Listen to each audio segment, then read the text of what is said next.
Good evening and welcome to a series of live interviews with some of the Theatre by QE2 entertainers and comedians in collaboration with Big Fish Comedy tonight. Thanks to Theatre by QE2, Book My Show, and H2 Productions. Thanks, Nigel, for pressing the buttons. And of course, Big Fish Comedy, who are bringing tonight's guest over to Dubai soon to entertain and maybe even enlighten Dubai's comedy goers. Now, on last night's show, we were chatting to Peter Donegan, Lonnie's son, no less. And we also offered 2 tickets to see his show on board the QE2 later this year. Now, the winner's going to be announced in the comments of the Facebook page you're watching. And don't forget that every night we're giving away free tickets for future productions with Big Fish Comedy at Theatre by QE2. And there's another question coming soon. Let's kick things off. Here's our guest tonight. Let's just watch the man in action. Soccer, it's coming here. You know, the 2010 final is coming to South Africa. And let me tell you something, ladies and gentlemen. We are going to take the World Cup in 2010. We are going to take it. Even if we don't win it, we're going to take it. I know. The inimitable Barry Hilton. Barry, do you know what? Really good to have you on. How have you been? Oh, I've been fantastic. Thank you very much. It's really cool. We're in a bit of a lockdown in South Africa, but it's great. You know, it's fine. How's lockdown been treating you, Barry? What have you been up to in lockdown? Well, basically nothing. We're not allowed out. You know, I'm not allowed to. We've only just been allowed to exercise in the last couple of weeks. But you just do things. We make a plan. You know, you realize how different the world can be when you're just sitting at your home. And surprisingly enough, I haven't had one bad word with my wife, and we've been in the same house at the same time for 3 months nonstop. So maybe I'm doing something right, or she's doing something right. I don't know. Maybe you have. Look. It's really good to have you on today, but I understand that we nearly didn't get you. So what's this all about your internet? Well, we've just got fiber about 6 or 8 months ago, but we are subject to a lot of cable theft, copper theft and things like that. So our fiber was down and we had to go to a friend of ours the other day to do an interview. I was doing a live show for South Africans. And the trouble is we've got a curfew. You know what I'm saying? So we had to go out to go to our friend's house who had fiber. And the reason why they had fiber and we didn't, some highly intelligent criminals decided to dig up 200 meters of our fiber under the assumption it was copper. So they dug up 200 meters of fiber cable and thought, I must be getting strong because I can pick this up with one hand. I'm brilliant, you know. So obviously when they went to the scrap merchant, the guy said, I'm sorry, this is glass. So boom, boom. So we had to have a whole new cable installed and all of that. But the funny thing is, so we're going to my friend's house. Now, A, you're not supposed to be going out after 8 o'clock. And B, you can't socialize with people anymore. So I've got my wife, Sandy, and my young lad, Jack. He's in the back with his head down. I'm driving. Sandy's doing like shotgun to find out if there's any police, anything around us. Like, so it was quite amazing. It was surreal. So we ended up going to my mate's house. And then I did the show from there. But he knows some people. Okay, so when we were going home, he phoned his mates and said, coast clear. The policeman. So they said, go this road, go that road. Make sure you don't get nipped around this way. So it's Africa, mate. Love it. Oh, you got to do it. Yeah. Okay, so we'll make the most of actually having you today then. Let's start, as is customary, right at the beginning. Where did the comedy life start for you? I was 26. I'd become a tradesman when I was 16. My father insisted, you know, son, what do you want to be? I want to be an actor. And my father just said, you know, actors generally end up with actors and having sex with actors of the same sex. but he didn't say it so nicely. You know, my dad was a bricklayer. So he said, you will become a tradesman. So I became this tradesman. I was always funny with my friends and things like that. And I could imitate a lot of things. And my brother brought an LP from Tom O'Connor live in Liverpool. And I listened to it non-stop. It was a Friday till the Monday till I went to work. I didn't go to sleep. I listened to it completely over and over and over again. And by the Monday, I could recite it verbatim.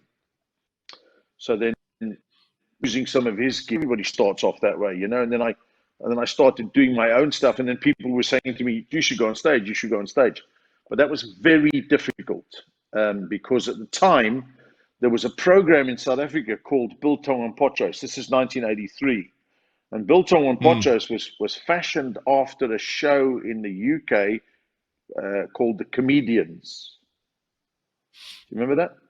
Yeah. Yeah, I do. So they had 3 British comedians and 3 South African comedians and a judge, and they would sort of tell us a joke about this, tell us a very old school type stuff. So because of that, when I tried to go get gigs, okay, I want to be a comedian, nobody would give me a gap because they said, "Have you been on Biltong and Potros?" No. Well, then you can't be funny. Okay. But then I did notice, I looked at, they were bringing in British comics to come and work the cabaret circuit here. You know, the dinner dine circuit of those days. So that was my in. So I went to an agent and I walked into his office and I said, I've heard that you're an agent for comedians and you're looking for comedians or what? So the guy said to me, "Where are you from?" I said, "Where do you think I'm from?" "I'm from Liverpool. I'm coming here. It's great. I've heard the comedians are good." "What do you do?" "What do you think I do?" "I'm a Scouser. I'm a comic." So he said to me, "Tell me a joke." And I remember telling him a joke just off the cuff. I said, like, bloke goes into an optician. Optician said, "You need glasses." "How do you know?" "I could tell when you walk through the window." All right. So he gave me the job like that because I was from Liverpool. So I go do this gig. Now, because I've been practicing since I was 8 years old, I could do 4 hours of one-liners. Like that was the style of comedy in the day. So every time I was doing it in this club, it was strip shows. It was lunchtimes and cocktails, and I was the MC for all the strippers. So every time the general manager of the hotel's head into the room, I was talking like that, working, and they were going, "Geez, you're very funny. I know I'm from Liverpool. Don't you worry, or what? Give it stack." So about 3 weeks later, I get a call from this guy, Mr. Creven, his name was. He said to me, "Barry, can you come and see me after the show?" "No problem, Mr. Creven. I'm coming here. Don't you worry. I'm there." And I'm thinking, what's going on here, you know? So I go there and he says, "We want to extend your contract." And I was, you know, trying to be cocky. I said, "Well, I'm not surprised, am I? I'm good, am I?" And he said, "You're brilliant, man. You're really funny." He said, "But I've got a question to answer you. I've heard a whisper." And I thought, oh, God, I've been nicked. I'm going to get fired because they're going to find it. So I said, "What's the whisper?" And today I would have said to him, "Whisper. In Liverpool, whispers are chocolate." Because I could talk like a Scouser, you see. So I said, "What's the whisper?" And he said to me, "We've heard that you can do a very, very good South African accent." So, so that's how I got my break, by pretending I was one of you.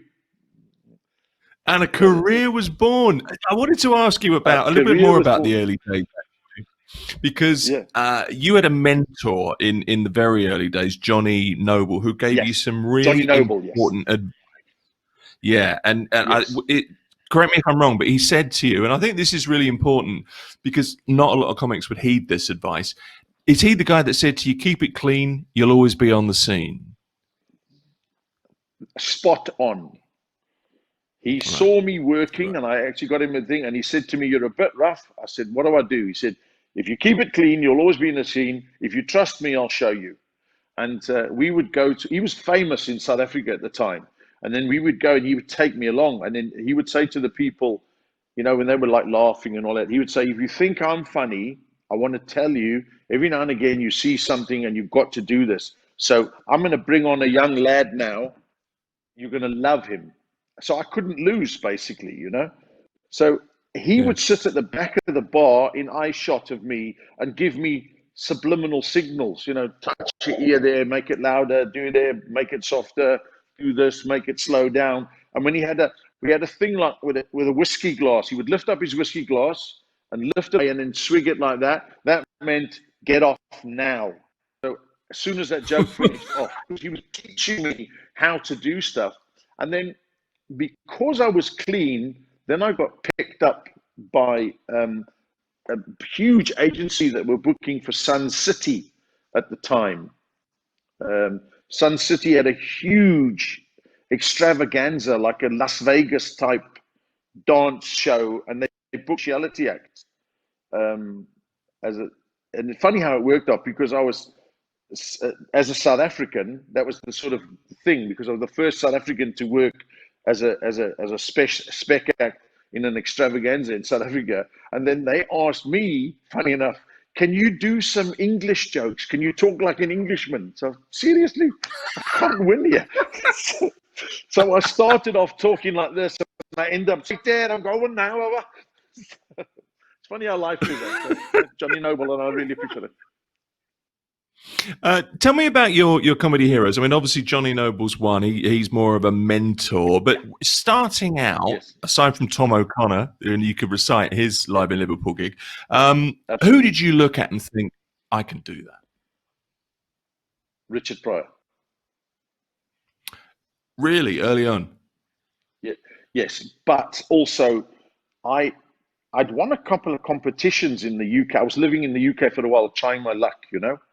And I'd won a Right. couple of competitions, and I won is it East Anglia, Norwich? Is that East Norwich? Yeah, I Yeah, think so. yeah, that way. And one of the prizes for the competition, that I could get into the showcase, the stage showcase in Nottingham, I think it was, and I didn't have to go through the preliminary rounds.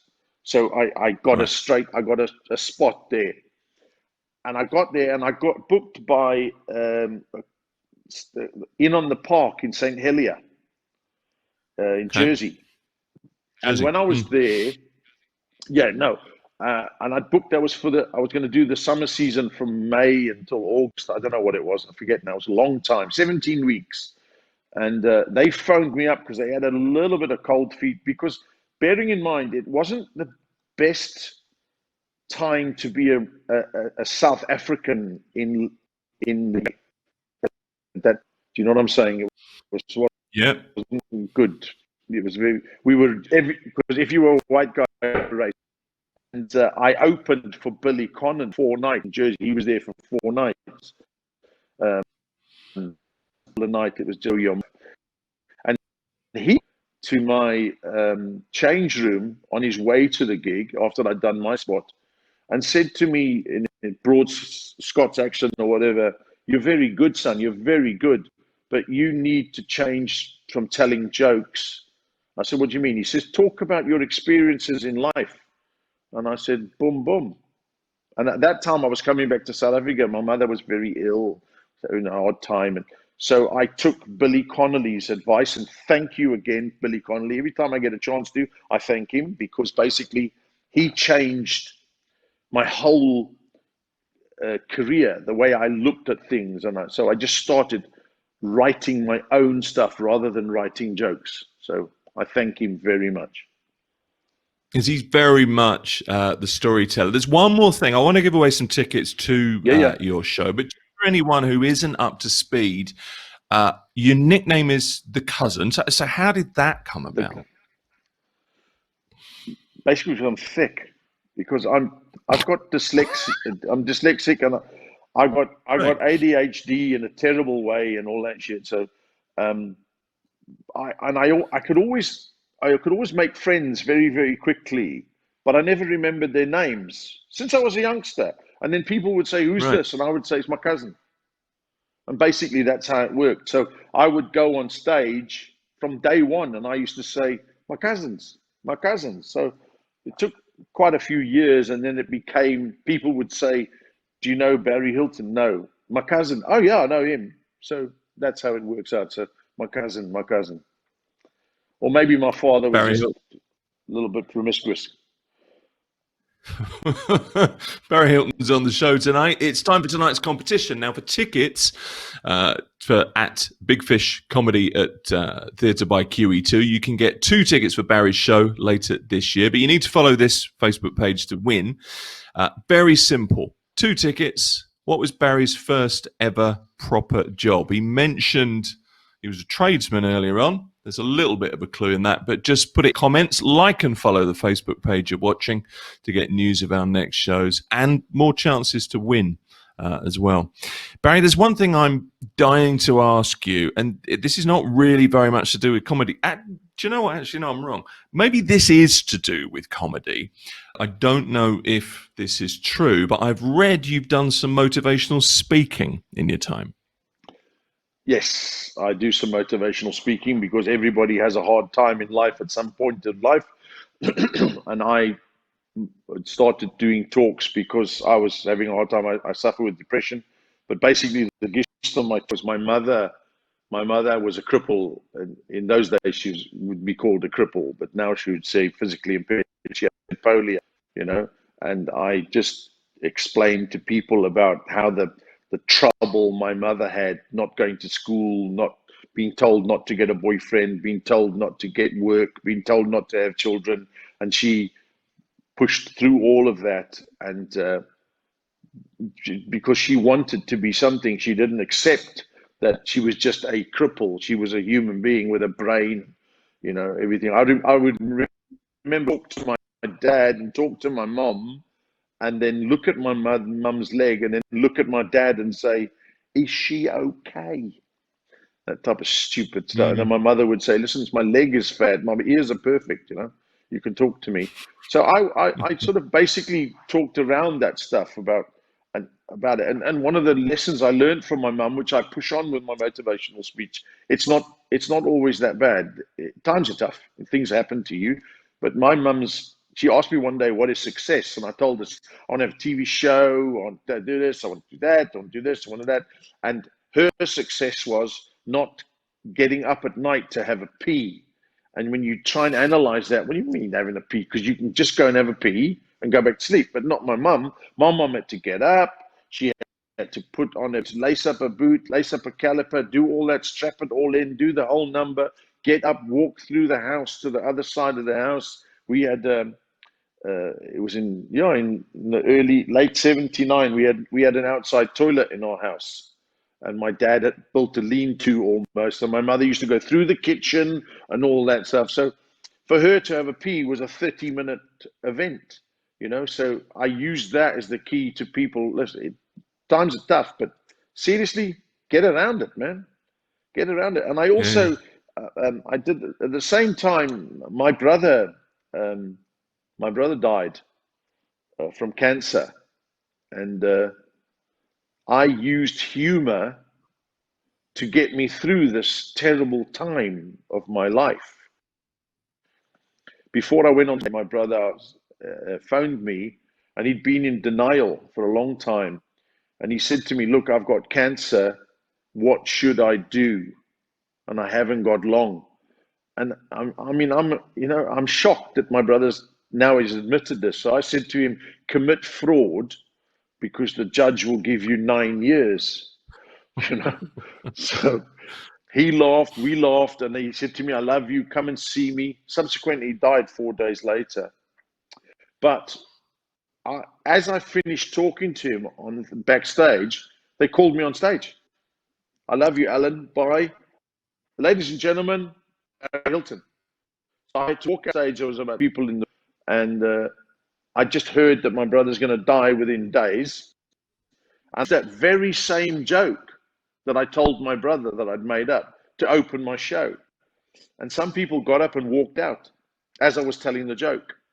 And we got this terrible letter from them a couple of days later saying that I'm a disgrace and how dare I mock people with illnesses, and who the hell do I think I am, and it's hurtful and da-da-da.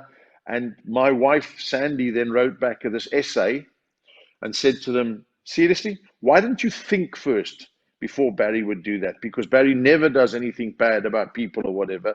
It was me trying to heal myself with a humor. Think so. So I tell that joke still about my brother, and it makes me think about my brother. It makes me think how lucky I am and how unlucky some people are. But that's the roll of the dice. So get on with it. You know? So that's basically it. And that's perspective, isn't it? Let me go back to your Yeah. comedy for a second. I just want to pick up on Yes. something you said about Billy Connolly earlier on. I mean, it's often the Yeah. case that comedians are labelled with where they're from, and you have to kind of be aware that some of the jokes that you tell or the stories you tell may not translate. And it strikes me that as Yes, you absolutely. become more of a perhaps a storyteller on stage, in that Billy Connolly, Yes. taking Billy Connolly's advice, Yes. you tell stories Yeah. that are universal. Your approach kind of resonates. I'm thinking about Yes. the story you tell about your mum and dad, and you've come home late, for example. Yes. That resonates wherever you go, doesn't it? Yes. You see, my idea was that I I I didn't want to just be a South African comedian. I wanted to be able to go Yeah. around. So I couldn't talk about, for instance, in South Africa, we have biltong. It's a dried meat. But I Yeah. couldn't talk about biltong in London. People will go like, I don't know what you're talking about. So I would choose things like, I would talk about, we have a thing called a braai in South Africa, which is a Mm-hmm. barbecue for you guys. Mm. But my joke there would be saying in South Africa, we don't barbecue, we braai, because in South Africa, a barbecue is where you stand in line to get your hair cut. See, so that would understand, they would have a good laugh about that. And, well, it makes sense, a Right. barbecue, yeah, because we say braai. So when you travel around the world, which I'm very fortunate that I do, you just got to be aware that you have to just tweak your stories. Because, but the fact that I'm talking about my wife, my kids, you know, mortgages and things like that, everybody's got those, so it's understandable, you know. Yeah, it's kind of Yeah, pitching them to people, isn't it? There's something else I wanted to ask you yeah, about, because you strike me as, when you're on stage, you're very open. I always thought, watching you, you're very honest. You've said you still get really nervous before going on stage. You say your hands oh, sweat, and you terribly, ask yourself, "Am I in the right job?" And I kind of think, even after all this every time, time. I suppose if you didn't get nervous, it would be weird if you weren't, wouldn't Yes, it? yes, absolutely. Nerves are a good You thing. know, yeah, it's a great thing. It's a great thing, and the funny thing, I do a show for here and there and there. Oh man, maybe I'm going to give it a go anyway. It's like I'm living on the edge, so you have to do that, you know. Let's talk about So some of your successes in your career, Barry. You I've got sold six out kids, so I've had sex Sydney. 6 times. Yeah. Congratulations. I'm not sure quite where to go with that, but you sold out Sydney Opera House in 2016. Yes. There are Yeah. not many comedians that could do that. Daft question, perhaps, but career highlight must have been. Absolutely. Absolutely. I've done huge shows in South Africa, believe it or not. I've done 4,000 people quite a few times in South Africa, but nothing compares to going to another country and filling a venue like the Sydney Opera House, you know. Mm. And I don't even do opera, so that was pretty good. It's an amazing place, isn't it? But what a man! It's just, oh, you know, even if you're lucky enough to go and walk through the opera house, it's an experience. But to be on stage in front of 2,200 people, just mind brilliant, brilliant, brilliant. Very Let's look lucky. at a few more bits and pieces from your career. Let's take a little Yeah. a meander down memory lane, if you like. I want to bring up a Okay. few Oh, pictures. If I know nothing too embarrassing, well, maybe I well, lied. that Um, was Barry. That was my first photo shoot ever, and it's up on the wall here behind me still. See that? yeah. Got that. That's when I started, 1982. it says, you can't see it for the chair, but it says used since 82. Because tuning is a thing in South Africa. I'm tuning you, like I'm chatting to you, whatever. So that was how I started, with an afro, curly hair. Yeah, it was. I've got to say that if nothing else, that is a tremendous head of hair, which you still have. Yes, and I can do this. It's great how your little ear folks. Da, da, da, da. as well. Let's bring up another picture. If you can, oh, here you are, Comedy Central.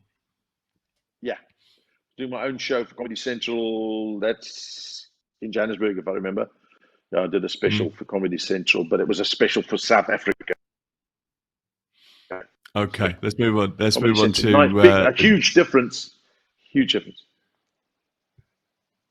Kudos for doing it, though. Here you are, back in Australia again. Yeah. Yes, I did the comedy in Australia. I was going past there, and somebody put a word in, and they said, "Oh yes, we'll take him." So I went in, and I a couple of stuff there. It was great, nice, because it's the Comedy Store is also like, oh, there we go, Vegas, and I was just messing around with some showgirls, so they were lovely. So it's brilliant. Yeah, I'm the one on the left-hand side. Yes, she's from South Africa, that girl, and we were doing that pose because there was a choreographer in South Africa that always used to end up with that, and he was like, "Okay, 8, 9, step, ball change, zhuzh." That was the thing. So I did it with her. So you can zhuzh with the best of them. I can zhuzh, bro. Brilliant. Yeah. Let's see if we've got any other pictures. I think there's a couple more that we can bring up. This impresses me. I love this. Huge, massive, big room in Macau. One of the many times I've been to Hong Kong. It was very, very good. And it's funny enough, I got a gig in Hong Kong purely because some South Africans asked me to come and work there. And a friend of mine knew the guy who owns the Holiday Club, and then told him, "You got this guy on stage," and he gave me 2 minutes because he only books Americans. Okay. And he gave me 2 minutes, and then I ended up doing 20 minutes, and then he phoned me up and about 3 months later and said, "Would you come?" And that was the first of 6 or 7 tours I've done there. So he was a really nice guy. Jameson Gong in the Hong Kong Comedy Club. Takeout Comedy Club. Very nice guy. So part of the thing, we did that, one of the gigs there. I think we've got one more picture to bring up here. I think there's one more. Oh, this is interesting. Okay, through this. I like the father.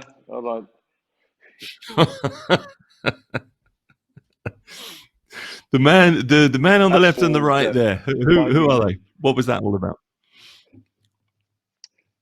I got hijacked.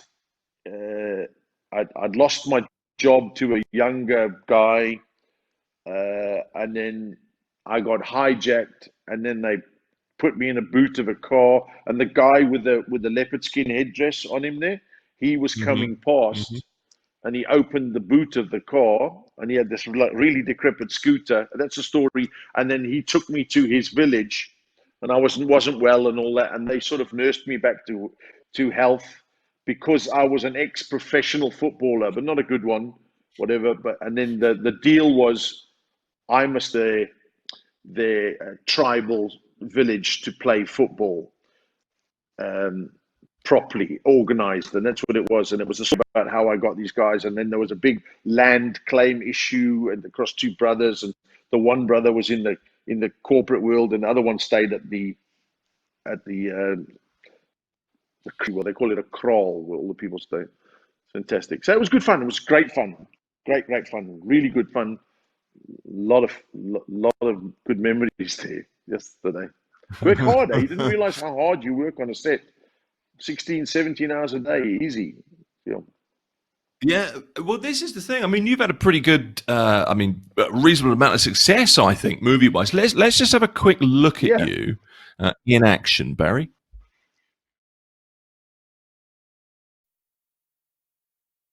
Lenny. Lenny. Lenny. Lenny Vincent. Who the hell is Lenny Vincent? Barry Hilton is Lenny Vincent. You, 1 minute. And when he hits rock bottom, I'm leaving. We can't just up and leave. How long has this been going on?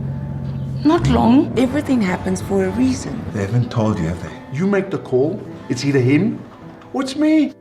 My life as I knew it is over. What's it like having my job? life throws him a second chance. It's gonna be perfect. As we say, Kuzolunga. Listen, Lenny, I'm really sorry. A soccer match. Yes. This is my game, and you will play it. I've missed you. See, I told you, eh? How good are you with the slingshot?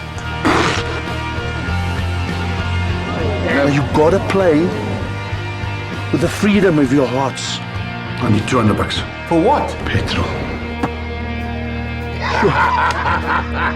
You lose your Santon flat, your BMW, and your money.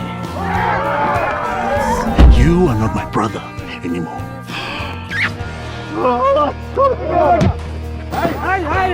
So it's about money. Yes. A journey What the hell is going on? This is your land. of rediscovery That's my son!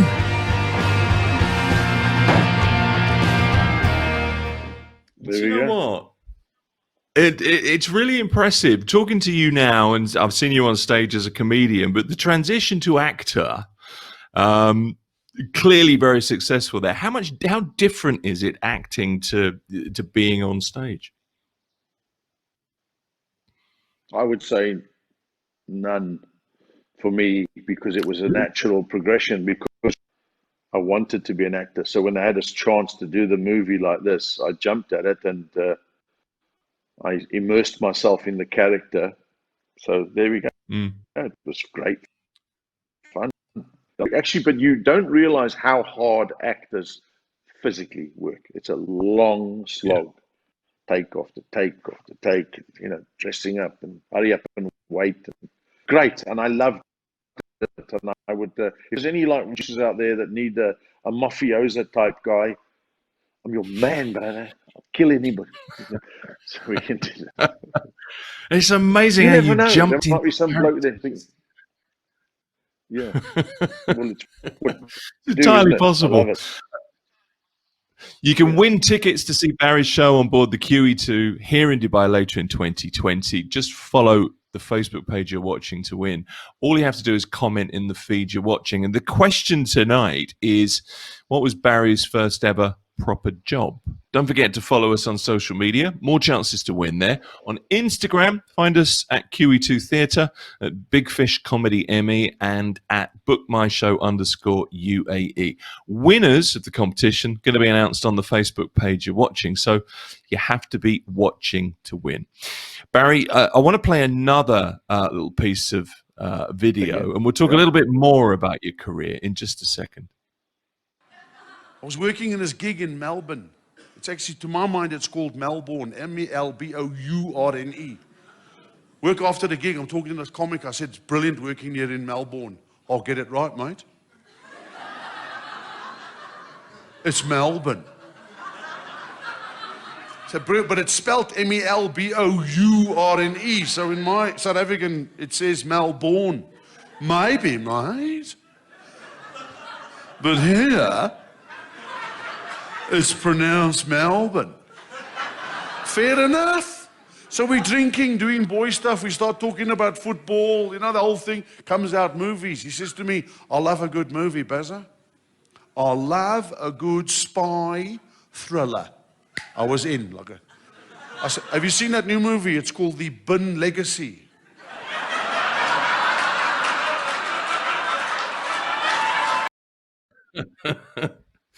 And that I know that is a true story, and that happened. I just know it. That's it's a definite true story. Because it's the way they talk, It's that they say, like, in Australia, they don't say, they say not Z, they say Z. You know, they've got a bank there called ANZ, Australia New Zealand Bank, but they say it's Z. So they're going to Zedland, mate. Yeah, so Yeah, I do the same. you've got it. Yeah. Do you say Z or Z? Oh, I'm a Z person. Yeah. I can't remember that when I was a youngster. Do you remember that? You're too young for that. Look, you're coming up to 40 years in comedy. It's what, a year? It's only a year or 2 years away. I think 2 years, 38 years now. Yeah. Right. Yeah, Okay. years. So, what are you going to do for the 40th? What's the celebration going to be?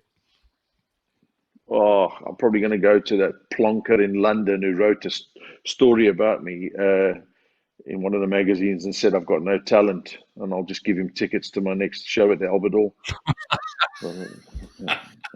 Give him tickets to your next show at Sydney Opera House. Nicely done. Yeah. Come and have that, and I'll buy him a ticket. Get on the plane. Exactly. So, yeah, because as a comic, you know what? I mean, even they've been told that they're crap.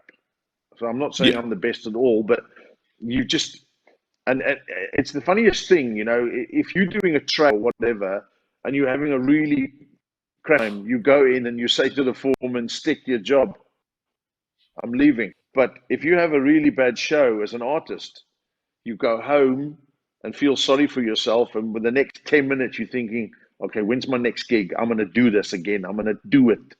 It's like we like the pain. I think if you just do it. So because I think it's love. It's not about money. It's not about anything. It's the fact that you can do it, and you know, funny's funny. Yeah. How does criticism affect you? I mean, does it affect you? Do you now just think, no, I'm going to prove you that I'm better than you think I am? My motivational speech actually helped me through that. When myself giving motivational speeches, you know, oh, you're a crap comic. Oh, really? Yeah, I remember your dad telling me that 35 years ago. What do you still do? You know, so if you have to go past it. You have to go past it. I remember once, in my very troubled stage, a woman said to me, "Oh, you Barry Hilton, you that crap comedian." And without thinking, I said to her, "Yes, but everybody knows me. Who the hell knows you?"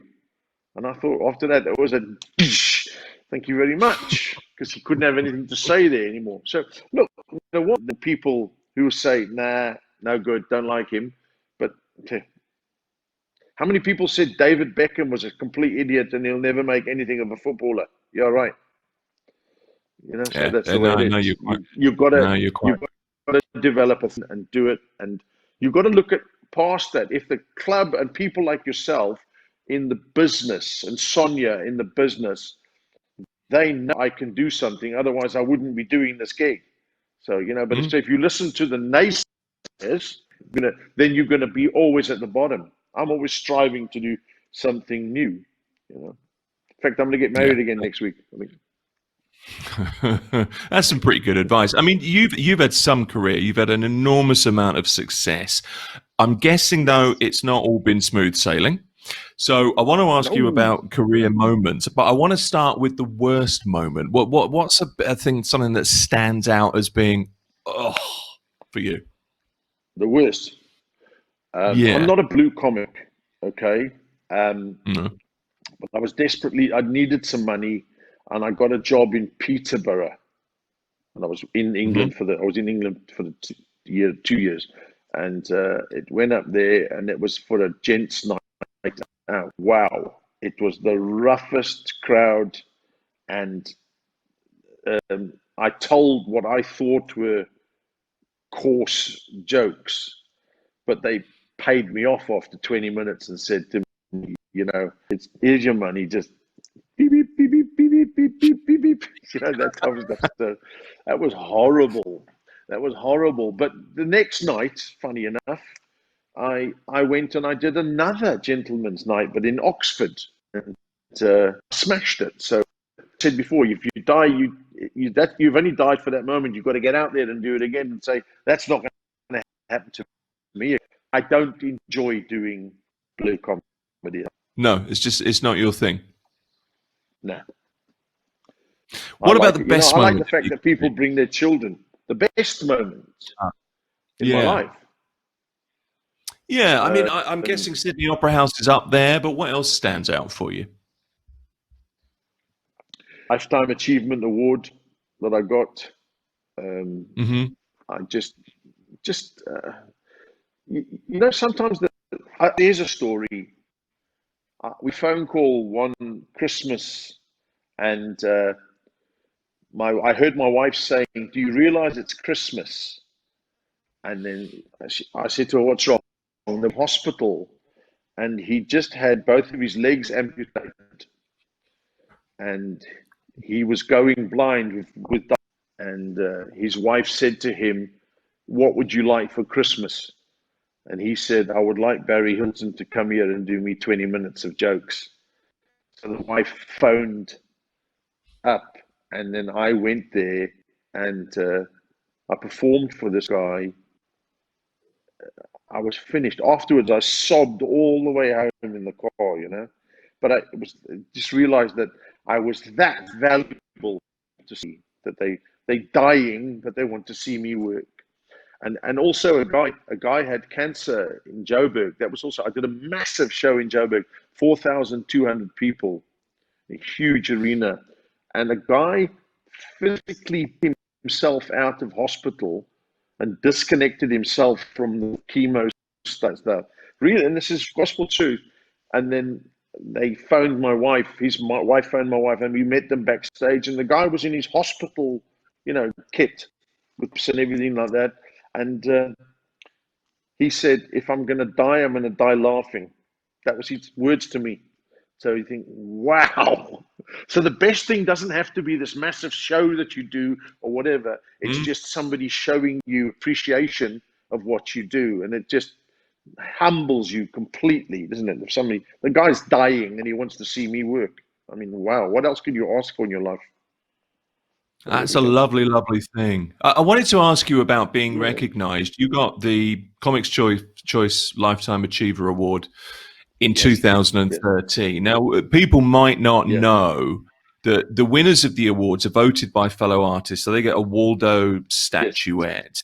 You only get 6 of those a year, I think I'm right in saying. But the Lifetime Achiever gets the ring called the Charles, which is after Charlie Chaplin. And you then get honoured with a grilling at a comedy club, at the Comedy Club Parkers. A few weeks before the kind of formal awards ceremony. But it's that side of it, I think, that when you're recognised by your peers, those critics kind of they can wander off fade into away into obscurity. If I may tell you something, that in South Africa they use the term uncle and auntie quite. It's uncle and auntie. If you're older, and I'm known affectionately now by most of the young comics, even the comics that are successful in South Africa, still me as Uncle Baz. So those guys voted me in, and it's a great honor. And the guys will phone me up lots of times and say, "Uncle Baz, I'm doing this. Have you done this?" And I say, yeah. Well, let's try that. And then they'll phone me after their show or whatever and say, "Uncle Baz, thank you so much." And I go, "Well, that's cool, because that's what you're supposed to do as an artist. You're supposed to help people, because you can't be on the top or whatever level you are. You can't be there forever. So you've got to help people. You've got to make a plan." That's why I'm doing the show for Sonia. I know she's struggling.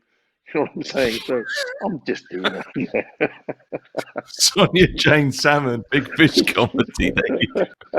That's the best job we've ever had. There's just one final chance to win tickets. She's all right. She phoned me up. She's great. Barry's show later in 2020 aboard the QE2. Comment in the feed you're watching. Here's the final repeat. Barry's first ever proper job. We'll announce the answer and the winner in the comments section of the Facebook page you're following. You can follow us, Theatre by QE2, Big Fish Comedy, and book my show on social media. Lots of details there and more chances to win. Barry, I've just got a couple of more questions to ask you. You've a huge following here in the UAE. I mean, as you know, there's a large South African expat contingent community here. Yes. You know the UAE pretty well. I was just wondering, what can we look forward to? What can comedy fans here look forward to when you get here?